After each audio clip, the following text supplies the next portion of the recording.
현대인들을 가장 힘들게 하고 괴롭히는 질병 가운데 하나가 우울증, 디프레션, 우울증이라고 말합니다. 자, 우울증은 우리가 보편적으로 일상에서 경험하는 스트레스가 우리의 삶을 이어가는 그런 질병입니다. 이 우울증은 특별한 이유 없이 발병될 수가 있어요. 우울증은 오늘을 살아오고 있는 인류의 약 15% 정도가 경험하고 있는 매우 보편적인 질병이라고 합니다. 그리고 여성분들이 남성들보다 발병률이 한 2배 정도 높다고 하죠. 자, 이 병은 약 50% 이상이 50세 미만의 사람들에게 아주 위협적인 질병으로 다가옵니다. 이 병에 걸리게 되면 갑자기 체중이 비만해지거나 또 체중이 감소해진다고 합니다. 그리고 이 병에 걸리게 되면 몹시 피곤함을 느끼게 되고 만사가 귀찮고 매사에 의욕이 떨어지고 자신에 대한 무력감에 시달리게 되는 것입니다. 가슴이 답답하고 불안을 느끼고 자주 수면 장애를 경험하고 격한 짜증과 슬픔을 느끼게 합니다. 좀 더 이 증상이 심해지면 자살을 생각한다고 하는데 이 우울증이 걸린 사람들의 약 15%가 실제로 자살을 시도해보는 경험이 있는 것으로 통계적으로 나와 있습니다. 그러나 기쁜 소식은 여러분 이 질병은 치료될 수가 있다는 것입니다. 적어도 이 병에 걸린 환자들의 80% 이상이 병원 의사들의 치료를 받았을 때 완치되는 것으로 나타나 있습니다. 시편기자는 그 목자의 사역 가운데 하나가 영혼을 소생시키는 일이다 그렇게 고백하고 있습니다. 여러분 소생의 반대는 낙심, 낭망이라고 할 수가 있습니다. 우리의 영혼이 소생할 필요가 있는 것은 우리의 영혼이 낙심을 경험했기 때문에 그렇습니다. 우리가 낙심을 다른 말로 말하면 우울이고 그다음에 우리가 이거를 영어로 디프레션이라고 그렇게 얘기하는데 마음이 눌려있고 의욕이 눌려있는 그런 상태를 뜻하는 단어예요. 더 이상 움직이기 싫고 더 이상 살기조차 싫어집니다. 우리는 이런 인생의 여정에서 종종 여러분 낙심될 때가 많습니다. 심지어는 신앙의 거인들조차도 이런 낙심에 빠질 때가 종종 있어요.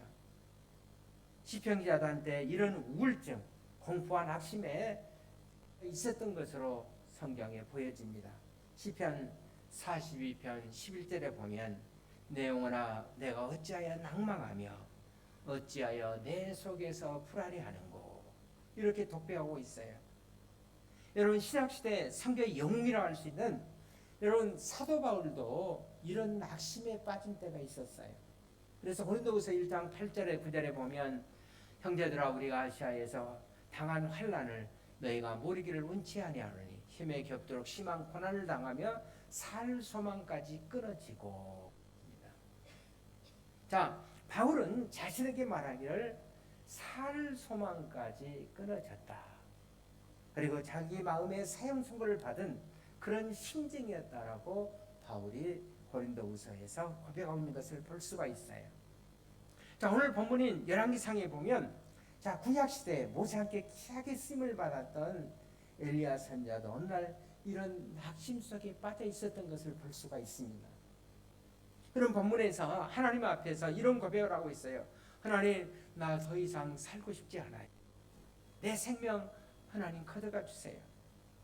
우리 조상들이 바꾸지 못한 이 나라를 내가 어떻게 무슨 힘으로 하나님 바꿀 수가 있겠습니까? 나 이제 다 포기했습니다. 나는 이제 살아야 할 이유가 없는 것 같습니다. 그렇게 독백합니다. 자, 우리 4절을 한번 같이 보실까요? 시작.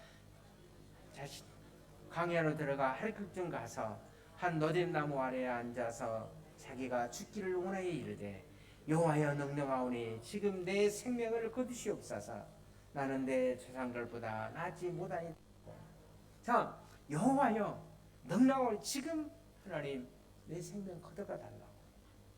여러분 이렇게 믿음의 영들도 이런 낙심을 경험할 수가 있었다면 여러분과 제가 이런 영혼의 낙심에 빠질 때 우리도 여러분 다시 소생할 수가 있지 않겠어요? 어떻게 무슨 일부터 해야 우리의 영혼이 소생할 수가 있는가? 이런 거 종종 우리가 낭망해버린 우울한 영혼을 소생시키는 우리의 선한 목자의 치유의 방법은 뭔가를 오늘 생각하면서 은혜를 나누고자 합니다. 첫째로 우리 하나님의 치유의 방법은 우리의 육체의 피곤이 회복되어야 된다라고 말씀합니다. 우리의 육체의 피곤이 먼저 회복되어야 된다. 우리가 경험하는 정적이고 이 심적인 낙심은 반드시 정신적이거나 심적인 원인 때문에 꼭 일어난 것만은 아닙니다. 놀랍게도 우리가 경험하는 이 정신적인 낙심의 경우는 여러분 대부분 신체적인 경우가 대부분이에요. 내가 육체적으로 너무 지쳐있고 탈진해. 우리는 심리적으로 이런 우울증을 경험할 수가 있다고 합니다. 그래서 우울증을 예비하기 위한 여러 책자들을 보고 또 의사 선생님들의 그 얘기를 정확히 서면 세 가지 수칙이 있어요. 첫째, 가로를 피하고 충분한 휴식을 취할 것. 두 번째, 영양 관리와 자신에게 맞는 수면 습관을 계속해서 유지할 것. 그다음에 세 번째는 경쟁적인 생활 태도를 버리고 즐겁게 살아갈 것. 항상 이 세 가지 수칙이 나오고 있습니다. 그렇다면 반드시 이렇게 생각할 수 있어요. 이 시대를 이끌어가는 사람들의 삶의 습관이 이 경쟁적인 삶의 스타일, 라이프 스타일. 그래서 휴식의 부족 그리고 육체의 학대가 우울증을 초래하는 원인이 될 수 있다는 것을 우리가 짐작해 볼 수가 있습니다. 오늘 본문에 나타나는 엘리야도 아마 이런 육체적인 탈진을 경험하는 것이 그의 낙심의 가장 직접적인 원인이 되었다고 생각할 수가 있습니다. 여러분 우리가 2주 전에 지난주 말고 지난주에 열왕기상 18장을 우리 같이 말씀을 나누었어요. 18장에서 엘리야는 너무 바빴어요. 그는 지금 갈멜산의 정상에서 바알 선지자들과 싸움으로 이제 정말 힘든 그리고 그 싸움에서 대승리를 거두기는 했지만은 이제 19장에 와서 그는 완전히 탈진되어 있는 상태입니다. 이제 싸움이 마무리되고 승리가 확정된 이 시점에서 오히려 엘리야는 영적으로 무너져 내려가고 있었던 것입니다.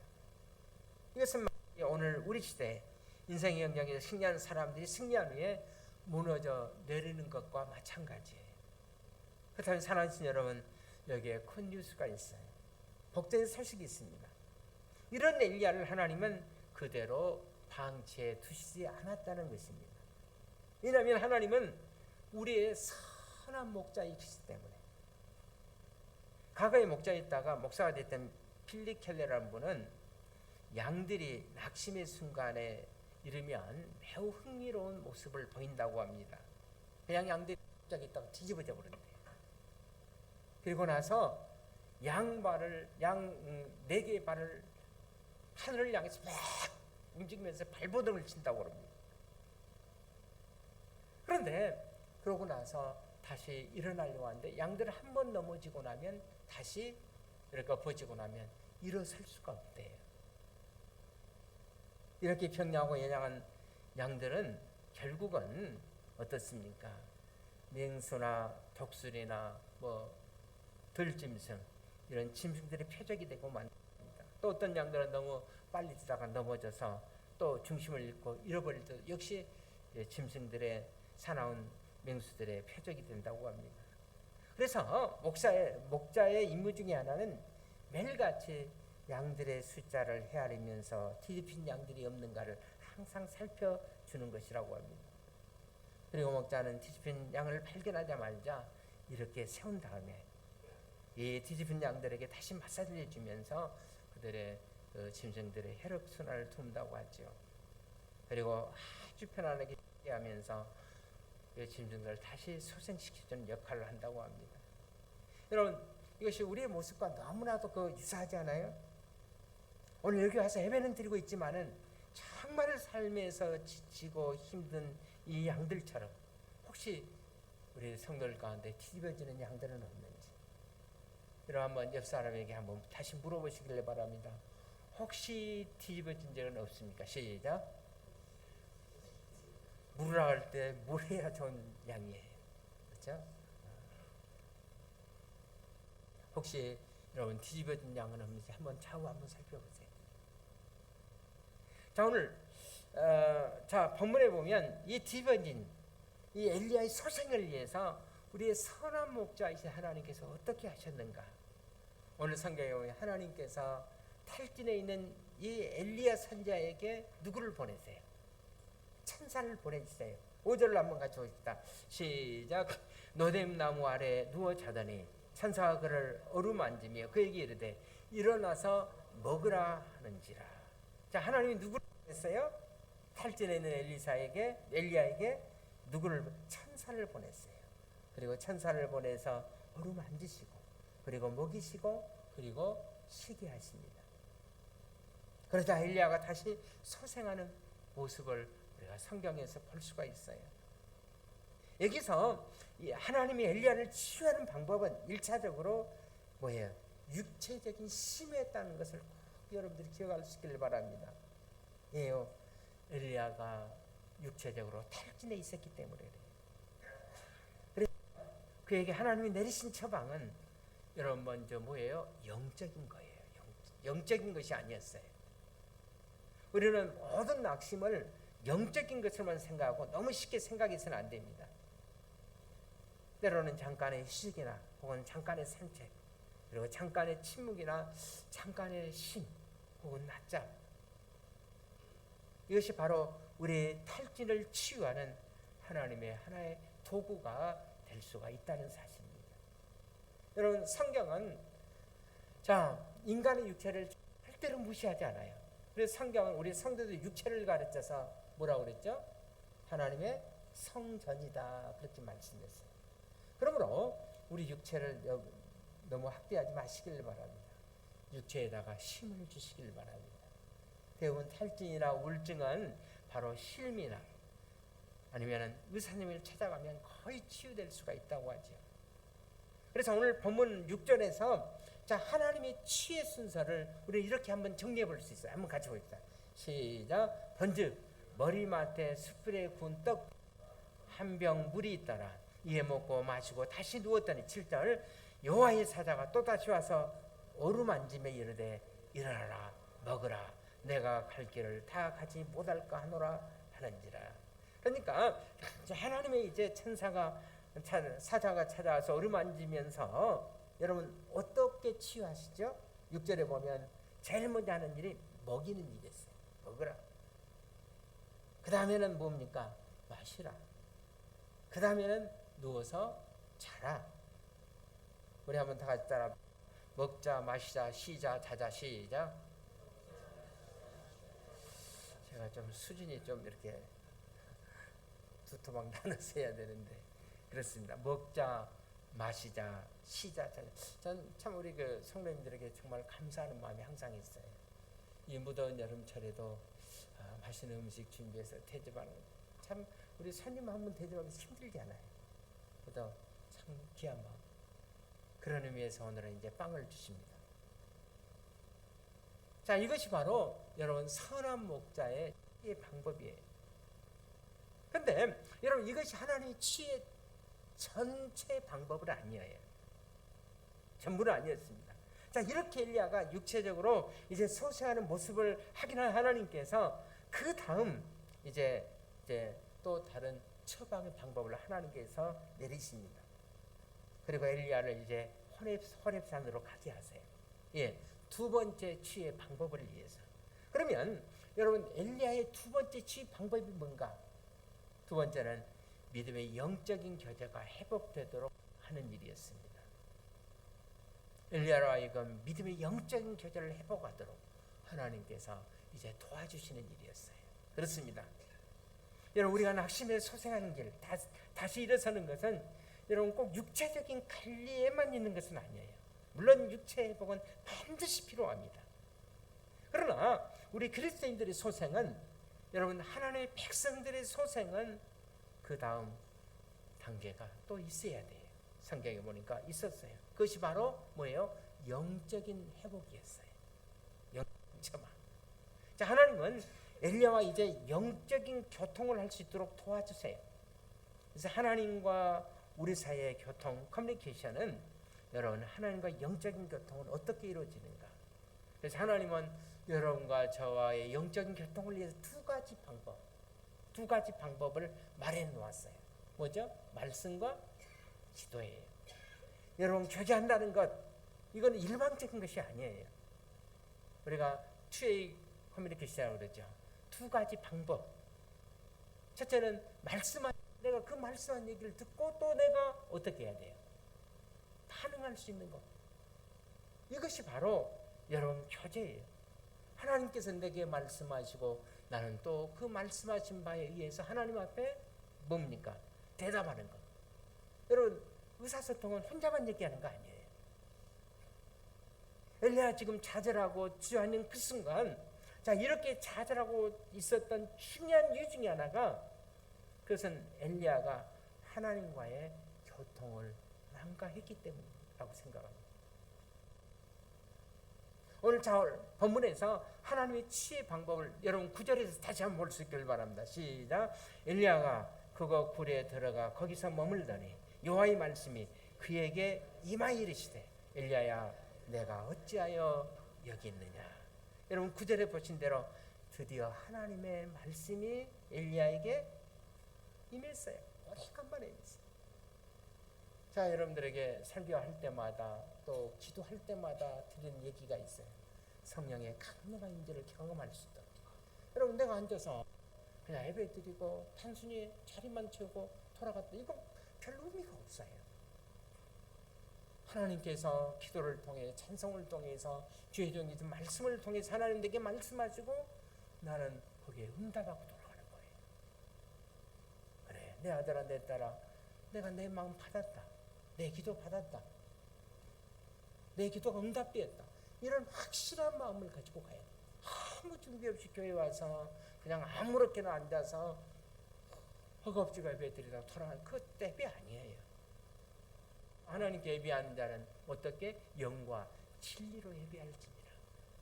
영과 진리는 어떻게? 마음을 다하고 뜻을 다하고 내가 동원할 수 있는 모든 것들을 동원해서 하나님 앞에 영광을 돌리고, 그래서 은혜 받고 하나님 내게 이렇게 내게 말씀해 주시는구나.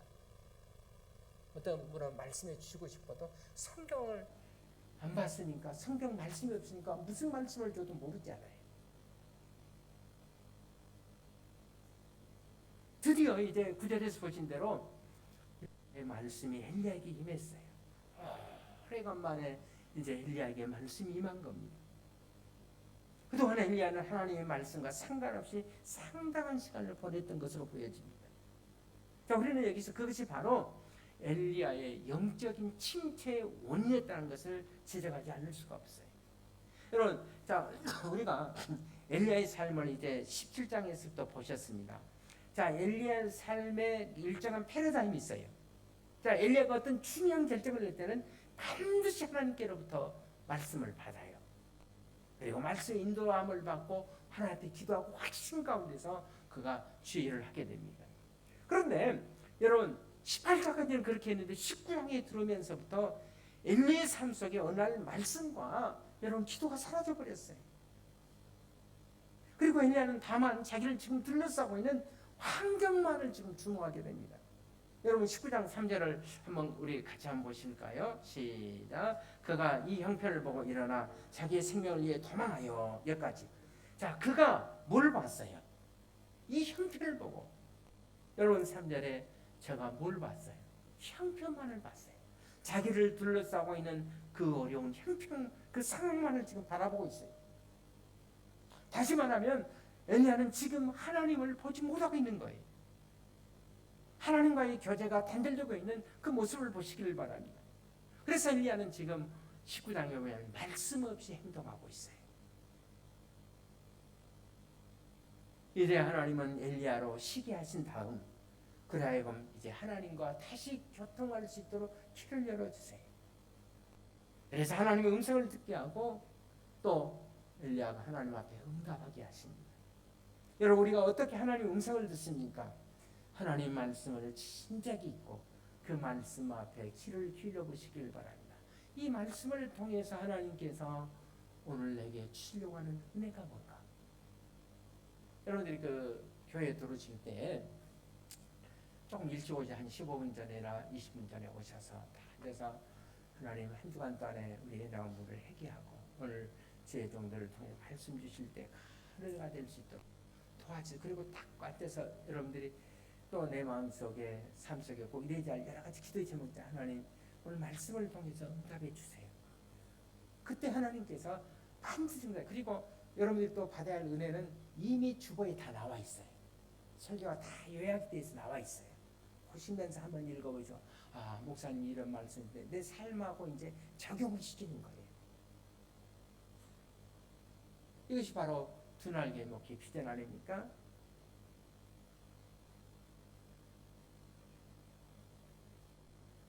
그런 가운데서 여러분과 제가 하나님의 음성을 들을 수가 있잖아요. 엘리야는 늘 그렇게 하나님의 말씀을 따라서 행동해 왔었어요. 그런 말씀보다 앞서지 않았었습니다. 기도보다도 앞서지 않았어요. 그런데 여러분 19장에 와서는 말씀이 없어요. 기도가 없어요. 물론 그 이유가 여러분 형편만을 봤기 때문에 그래요. 3절에 얘기하는 대로 아하방의 왕후였던 이세벨이 엘리야의 목숨을 이제 노린다는 소식을 접하게 됩니다. 그 얘기를 듣자 엘리야가 갑자기 삶이 흔들리기 시작하는 겁니다. 그래서 엘리야는 3절에 저가 형편을 보고 일어나 자기 생명을 위하여 어떻게 했다? 도망했다 그랬어요. 전혀 엘리야답지 않은 행동이에요. 엘리야는 지금 자기를 둘러싸고 있는 지금 뭐만 보고 있어요? 상황만 보고 있어요. 이 상황의 벽에 계시는 하나님을 엘리야는 지금 보지 못하고 있는 것입니다. 그러니까 엘리야는 지금 하나님과의 뭐가? 교제가 단절되어 있는 거예요. 지금 엘리야는 여러분 말씀 없이 기도 없이 행동하고 있는 거예요. 여러분 엘리야가 18장에서 갈멜 산상에서 여러분 싸울 때 바알 선자 아세라 선자와 싸울 때 850대 1로 싸울 때 여러분 어떻습니까? 얼마나 엘리야가 대담했어요. 그런데 이 싸움이 끝난 후에 아방의 왕후였던 누구죠? 이세벨. 아방도 독재자였어요. 그런데 아방에게 무성부의 권력을 휘둘렸던 사람이 누구예요? 당나라, 중국의 당나라 측정부보다도 더한 누구예요? 미세스 황후 이세벨이에요. 저희 김씨 가문을 더럽힌 사람이 김정일 부자라면 이씨 가문을 더럽힌 이 여인이 바로 이세벨이에요. 이세벨은 엘리야를 포기하지 않고 엘리야의 목숨을 지금 노리고 있습니다.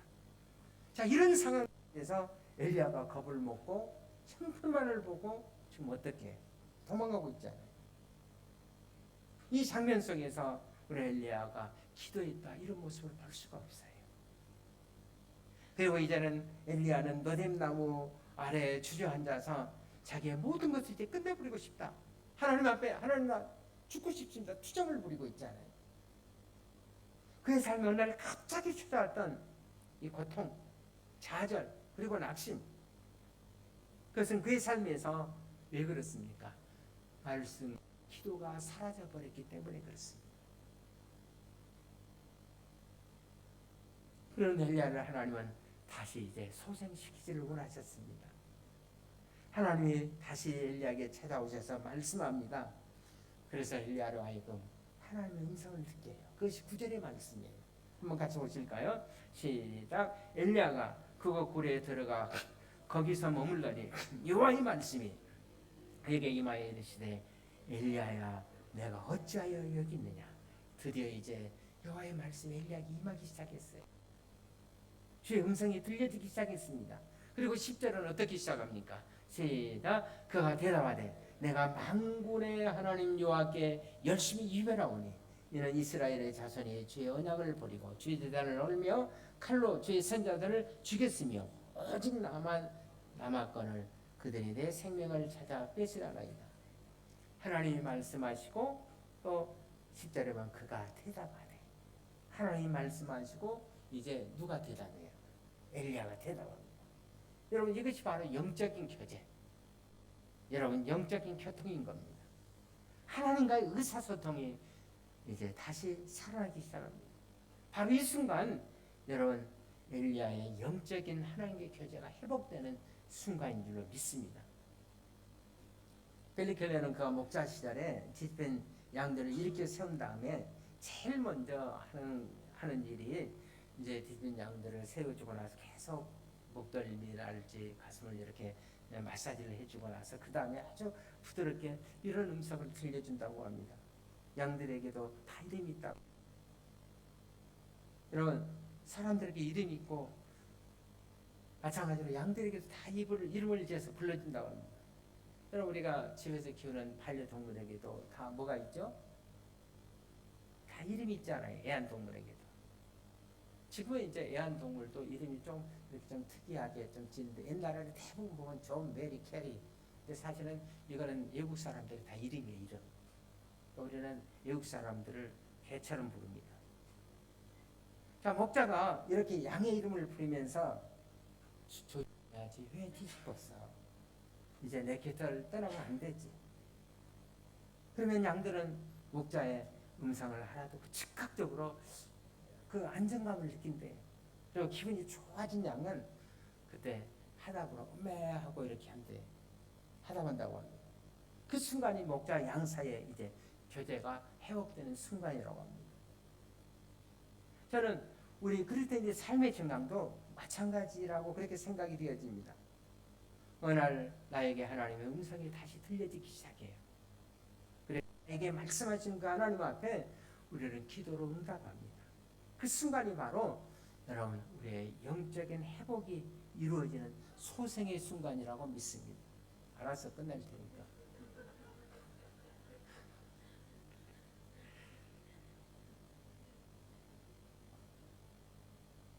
그렇습니다. 우리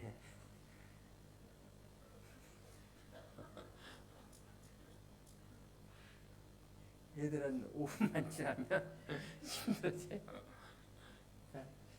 그가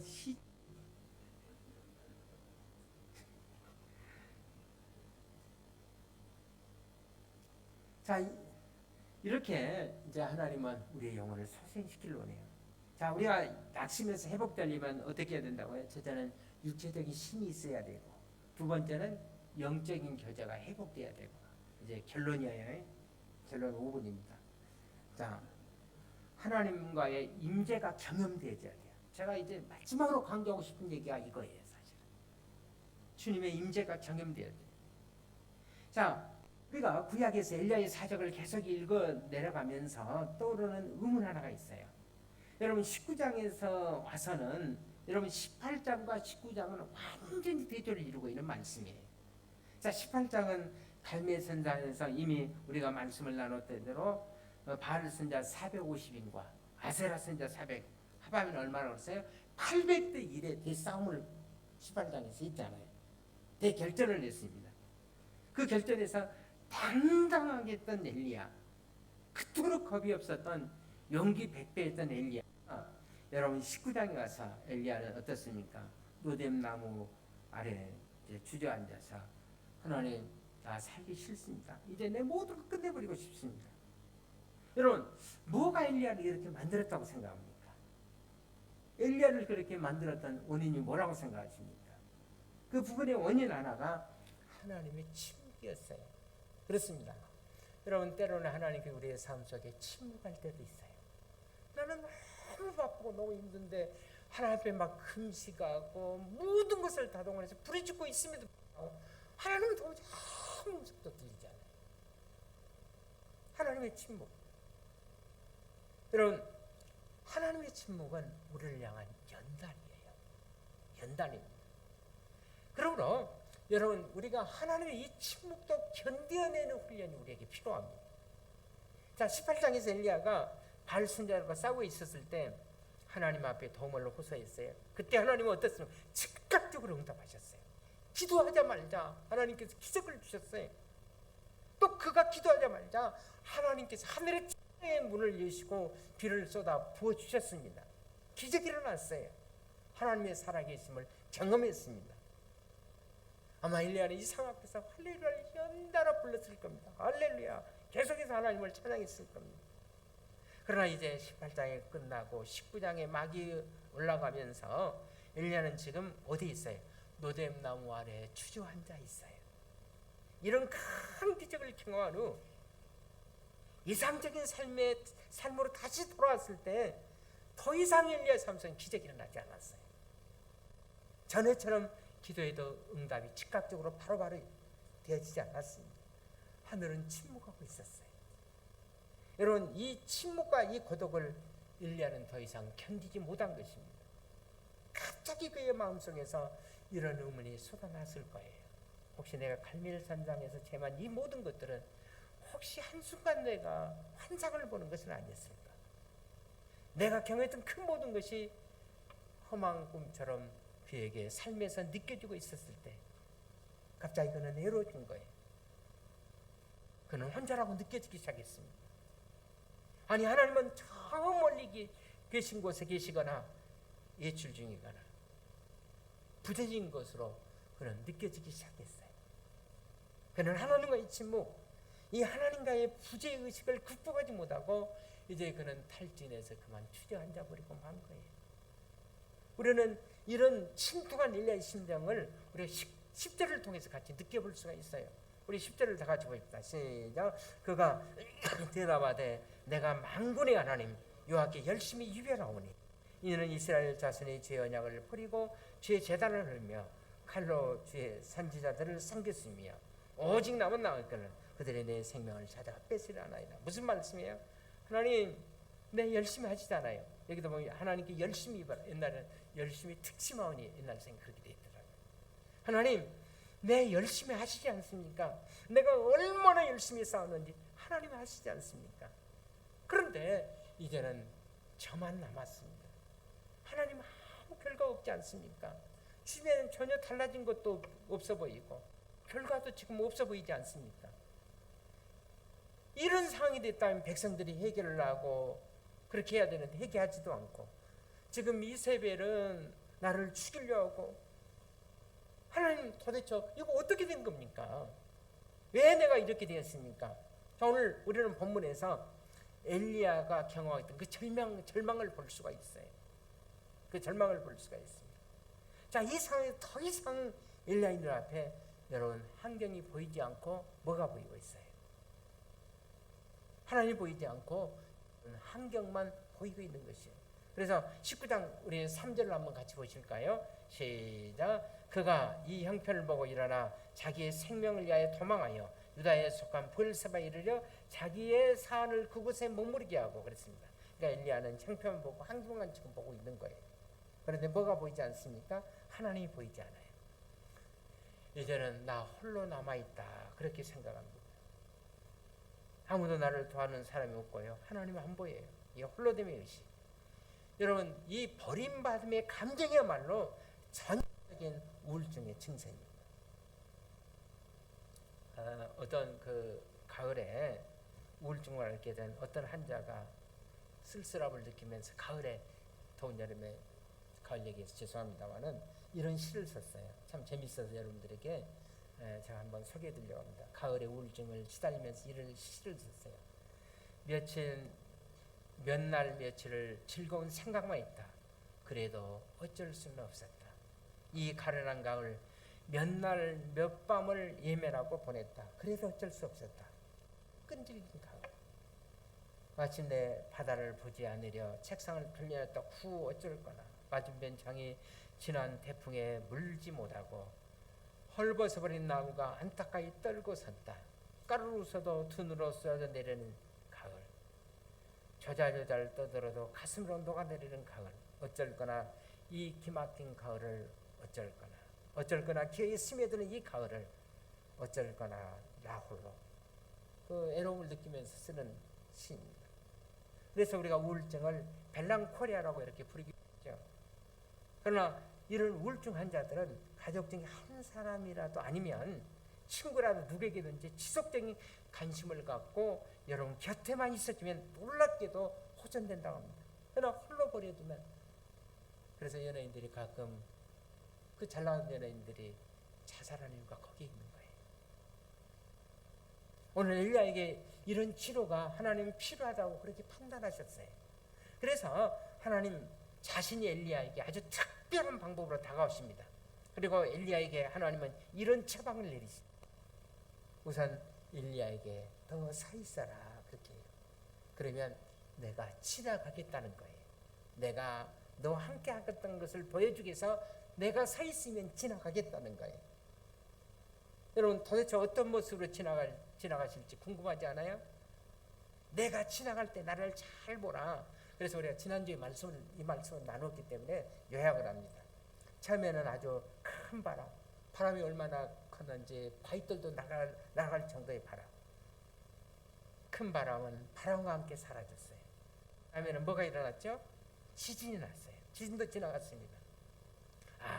이 어마어마한 지진 속에 하나님이 오시는 모양이구나.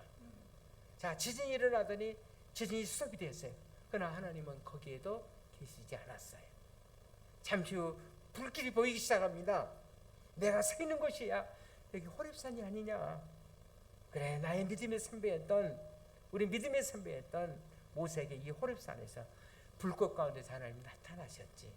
지금 엘리야가 여러분 서 있는 곳이 어디예요? 바로 호렙산이에요.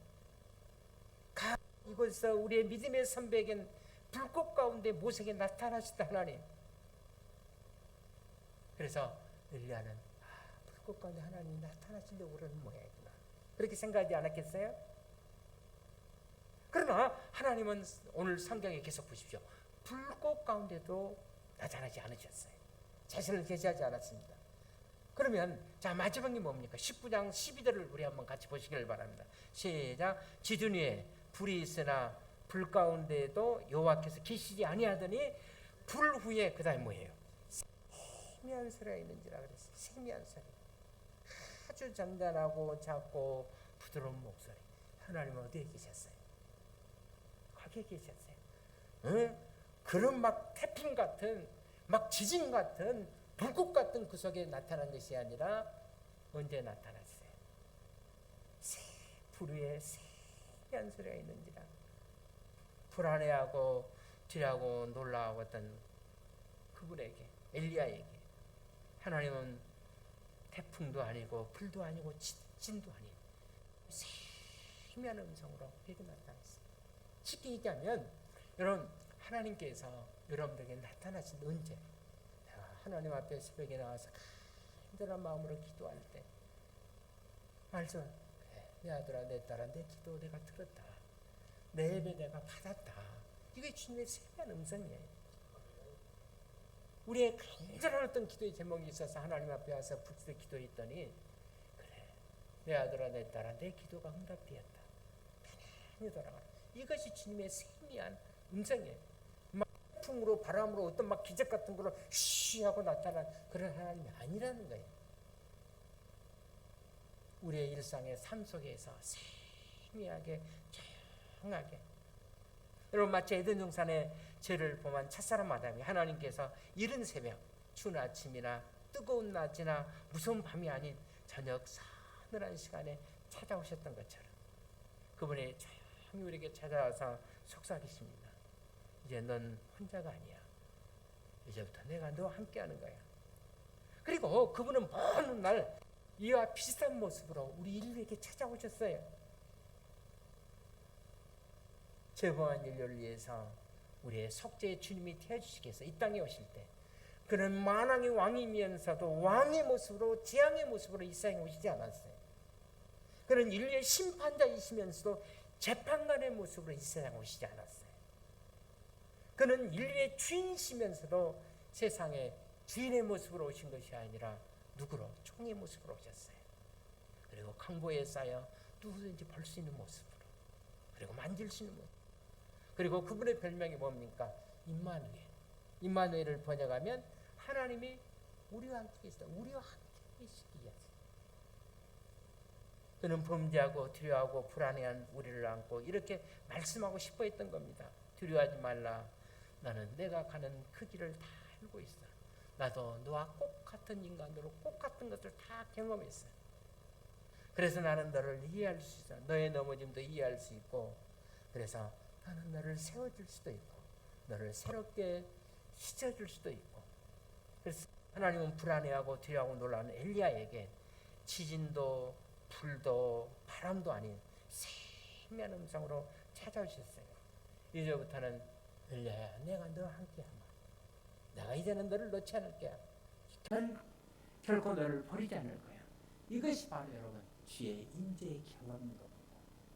이것이 사랑의 하나님을 체험하는 거예요. 이것이 바로 여러분 오늘 본문에서 엘리야가 하나님을 만나 소생하는 순간이었던 거예요. 자, 같은 여러분, 세상 모든 사람들이 나를 포기했다고 듣는 순간, 그러나 나를 변하지 않는 사랑으로 나를 포기할 수 없으신 하나님의 이 사랑의 터치가 내게 임하는 그 순간, 그래서 시편 기자처럼 주님의 양으로 기쁨으로 저는 이렇게 노래하라고 믿습니다. 그가 나를 푸른 초장에 누이시며 쉴만한 물가로 인도하시는도다. 기도하겠습니다. 하나님 아버지, 우리에게 귀한 말씀을 주셔서 감사합니다. 늘